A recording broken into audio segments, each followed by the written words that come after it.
ಜಿಲ್ಲೆಯ ಕುಂದಗೋಳ ಹಾಗೂ ಹುಬ್ಬಳ್ಳಿ ಗ್ರಾಮೀಣ ಭಾಗದಲ್ಲಿ ಬುಧವಾರ ರಾತ್ರಿ ಸುರಿದ ಮಳೆಯಿಂದ ರೋಣ ತಾಲೂಕಿನ ಬೆಣ್ಣೆಹಳ್ಳ ಸಂಪೂರ್ಣ ಭರ್ತಿಯಾಗಿದೆ.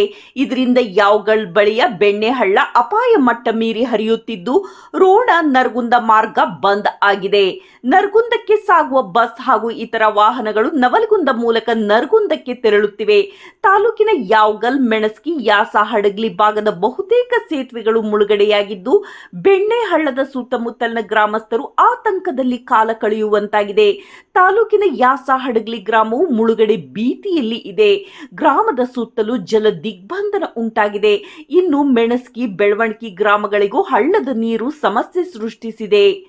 ಅಂಗನವಾಡಿಗೆ ನುಗ್ಗಿದ ನೀರು.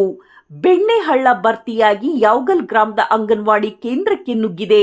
ಇದರಿಂದ ಗುರುವಾರ ಅಂಗನವಾಡಿಗೆ ರಜೆ ಘೋಷಿಸಿ ಸಿಡಿಪಿಒ ಆದೇಶವನ್ನು ಹೊರಡಿಸಿದ್ದಾರೆ. ಜಮೀನು ಜಲಾವೃತ. ಬೆಣ್ಣೆಹಳ್ಳ ಅಚ್ಚುಕಟ್ಟು ಪ್ರದೇಶದ ಜಮೀನುಗಳಲ್ಲಿ ಬಿತ್ತನೆ ಮಾಡಿದ್ದ ಹೆಸರು, ಉಳ್ಳಾಗಡ್ಡಿ ಬೆಳೆ ಜಲಾವೃತವಾಗಿವೆ. ಸಾಲ ಮಾಡಿ ಬಿತ್ತನೆ ಮಾಡಿದ್ದ ರೈತರು ಈಗ ದಿಕ್ಕು ತೋಚದಂತಾಗಿದ್ದಾರೆ.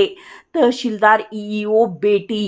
ಮಳೆಯಿಂದ ಹಾನಿಯಾದ ಜಮೀನುಗಳಿಗೆ ತಹಶೀಲ್ದಾರ್ ನಾಗರಾಜ್ ಕೆ ಹಾಗೂ ತಾಲೂಕಾ ಪಂಚಾಯಿತಿ ಇಇಒ ಚಂದ್ರಶೇಖರ್ ಕಂದಕೂರ್, ಕೃಷಿ ಅಧಿಕಾರಿ ರವೀಂದ್ರ ಪಾಟೀಲ್, ರೋಣ ಪಿಎಸ್ಐ ಪ್ರಕಾಶ್ ಬಣಕಾರ್ ಭೇಟಿ ನೀಡಿ ಪರಿಶೀಲನೆ ನಡೆಸಿದರು.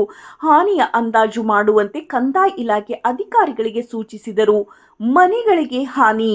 ಸತತ ಮಳೆ ಹಾಗೂ ಬೆಣ್ಣೆಹಳ್ಳದ ನೀರು ನುಗ್ಗಿದ್ದರಿಂದ ಯಾವಗಲ್ ಗ್ರಾಮದ 3 ಮನೆಗಳಿಗೆ ಹಾನಿಯಾಗಿದೆ ಎಂದು ಪಿಡಿಒ ಐಎಫ್ ಬುಡ್ಲೆ ಖಾನ್ ತಿಳಿಸಿದ್ದಾರೆ. ಮುನ್ನೆಚ್ಚರಿಕೆ ವಹಿಸಲು ಸಿಸಿ ಪಾಟೀಲ್ ಸೂಚನೆ.